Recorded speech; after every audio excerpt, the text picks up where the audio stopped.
वसई विरारमध्ये मागच्या 5 दिवसापासूनची जी वसई विरारकरांची जी परिस्थिती होती ती अशाच प्रकारे होती की अनेकांच्या तिरड्या निघतील की काय अशी परिस्थिती वसई विरारमधील विविध भागांमध्ये होते। प्रत्येकाच्या घरामध्ये 5-5, 6-6 फूट पाणी होतं आणि म्हणजे जी काही तारांबळ लोकांची उडाली की लहान लहान मुलांना माळ्यावर ठेवावं लागलं, सामान वाचवायचं की मुलं वाचवायची अशी परिस्थिती जी काही पहिल्या पावसात वसई विरारची झाली होती त्याच्या बाबतीतला जाब विचारण्यास आम्ही आज आयुक्तांकडे आलो होतो आणि आयुक्तांना याच्या बाबतीमध्ये आम्ही खडसावून विचारलं की बाबा, कारण ज्या दिवशी आयुक्तांनी चार्ज घेतला त्या दिवशी आमच्या शहराध्यक्षांनी त्यांना पहिलं म्हटलं होतं की सर, जर पहिलं काही काम करायचं असेल तर नाले सफाई आणि जे काही नाले नॅचरल नाले आहेत जे बंद झालेले आहेत ते सुरू करण्याच्या बाबतीतली प्रोसेस तुम्ही पहिल्यापासून जर केलीत तरच वसई विरार ह्या पावसाळ्यात वाचेल, नाही तर वाचणार नाही। त्यांनी ती कुठलीही कारवाई केली नाही आणि आज तीच परिस्थिती आली।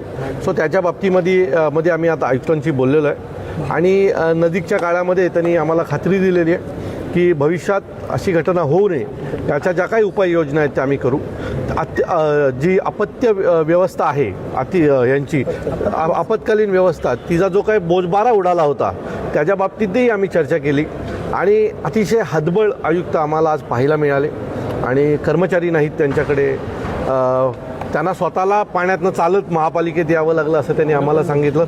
अशा अनेक गोष्टी आहेत ज्याच्या बाबतीत चर्चा झाली। महानगरपालिकेच्या ठेक्याच्या बाबतीत चर्चा झाली। स्मशानभूमीच्या कर्मचारी जे कोविडच्या काळामध्ये प्रामाणिकपणे काम करत होते आणि आज त्यांना पुन्हा कामाला यायचं असेल तर 2.5 लाखाची खंडणी मागितली जाते, रिश्वत मागितली जाते, या बाबतीत देखील आम्ही आयुक्तांशी बोललेलो आहे। आणि वसई विरारची जी काही परिस्थिती आहे याच्या बाबतीत आज आम्ही त्यांची भेट घेऊन चर्चा केलेली आहे, परंतु याच्या पुढे आम्ही भेट घेऊन चर्चाच करू अशी अपेक्षा आमच्याकडनं कोणी बाळगू नका। आजही या ठिकाणी खड्ड्यांचं मोठ्या प्रमाणामध्ये साम्राज्य आहे, दिवसागणिक अपघात मोठ्या प्रमाणामध्ये होत आहेत। महापालिका फक्त आश्वासनं देते, मात्र त्याच्यावर ठोस निर्णय काहीच होत नाही। अख्ख्या भारतात पाऊस झाला, अख्ख्या महाराष्ट्रात तुफान पाऊस झाला, डुबली फक्त वसई विरार।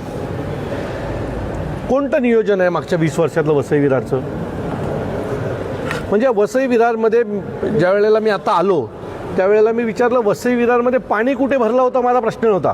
पाणी कुठे भरलं नव्हतं हा माझा प्रश्न होता, कारण अख्ख्या वसई विरार पाण्यात होतं।